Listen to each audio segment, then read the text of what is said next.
Humingi ng tulong ang mga mangingisda sa Dilasag, Aurora matapos masira ng storm surge na dulot ng bagyong Uwan ang kanilang mga bangka. Marami sa mga bangka ang hindi na raw mapapakinabangan dahil sa tindi ng pinsala. Ang ilan naman sinusubukan pang kumpunuhin at baka sakaling maisalba pa. Ay sa ilan lokal na opisyal, hindi bababa sa 100 bangka ang nasira. Bukod sa mga bangka na pinsala rin ang ilang paaralan sa bayan. May isang eskwelahan doon na bumagrak na ang kisame na wala pa ang bubong.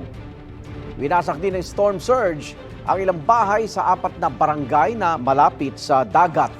Nawalan din ng tahanan ang maraming residente sa Caramoran, Catanduanes dahil sa bagyong Uwan. Karamihan sa kanila ay nanunuluyan muna sa mga temporary shelter o kaya sa kanilang mga kamag-anak. Ganyan din ang naranasan ng ilang taga-Pandan sa Catanduanes. Hiling nilang mabigyan sila ng mga materyales para maayos ang kanilang mga nasirang bahay, pati na rin magkaroon ng pagkain at damit. Dahil naman sa landslide kaya napinsala ang hindi bababa sa 12 bahay sa Garcia Hernandez, Bohol.